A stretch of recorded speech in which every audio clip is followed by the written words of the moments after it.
Bonjour à tous et bienvenue sur Aide BTS MUC. L'objectif à travers cette vidéo, c'est de réviser l'épreuve de MGUC, donc réviser la gestion commerciale.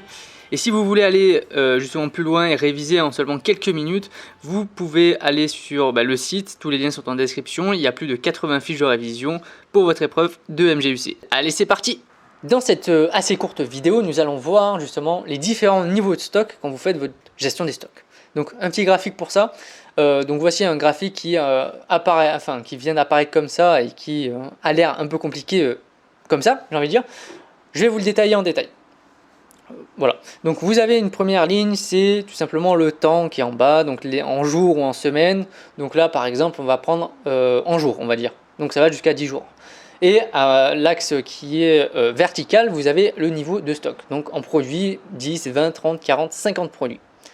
Donc vous avez votre stock d'alerte qui est en rouge, donc c'est le moment où vous allez devoir passer votre commande. En fait, si vous voulez, la courbe qui est en bleu, donc qui fait des zigzags là, hein, comme vous pouvez le voir, c'est votre niveau des stocks. Donc au jour 0, on en a 50, puis en fonction des jours, on va vendre, donc forcément notre niveau de stock il va diminuer.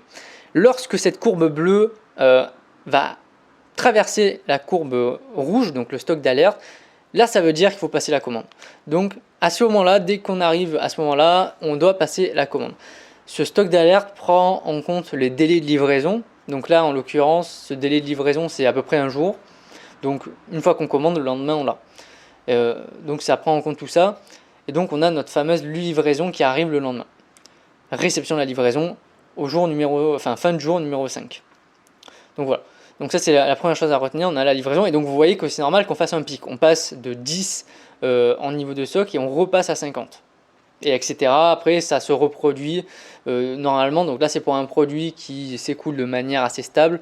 Donc pareil, après, c'est normal, ça redescend, puis on va faire des ventes. Puis une fois qu'on aura dépassé le stock d'alerte, forcément, on va repasser une commande, donc ça va remonter.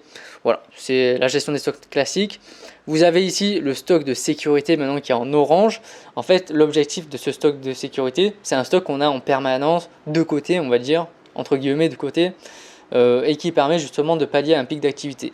Donc là vous voyez bien que c'est une courbe qui est assez linéaire, qui est stable. On part du principe qu'on vend c'est à peu près 10 produits tous les jours. Mais imaginons qu'un jour, je sais pas, il y a un pic de chaleur et puis tout d'un coup la cristalline, hop, on en vend plus 10 mais on en vend 50, enfin on en vend 15, 5 de plus. Et là on va peut-être se retrouver embêté si on n'a pas ce stock de sécurité et si notre stock était déjà assez faible. Et donc justement, ça permet de pallier ce pic d'activité et ça permet aussi de pallier si je sais pas, on a un retard de livraison, au lieu d'être livré le matin, il arrive le lendemain matin. Et ça permet justement de pallier à ce type de problème. C'est le cas de temps en temps. Ensuite, on a le stock actif qui est en bleu. Donc en fait, c'est la quantité de stock qui est vendue entre deux livraisons. Donc ce stock actif, il est égal à 40. Pourquoi? Parce que vous prenez votre stock maximal auquel vous allez enlever votre stock de sécurité, qui est de 10, donc ça fait 40. Et donc vous voyez bien que votre livraison que vous recevez à chaque fois, c'est des livraisons de 40. Donc petit point juste avant de finir cette courte vidéo, vous avez ce qu'on appelle le stock initial, donc SI on l'appelle de manière générale, c'est le stock en début de période, donc par exemple 50 dans ce cas-là, et vous avez le stock final. Donc tout simplement, le stock final, vous prenez votre stock initial auquel vous allez ajouter vos livraisons et auquel vous allez enlever vos ventes. Donc enlever vos sorties. Donc c'est stock initial plus les entrées moins les sorties. Donc c'est classique. On verra dans d'autres vidéos que ce stock initial et final vous serviront justement à calculer d'autres ratios, d'autres calculs. C'est important en tout cas à savoir vraiment ce que c'est.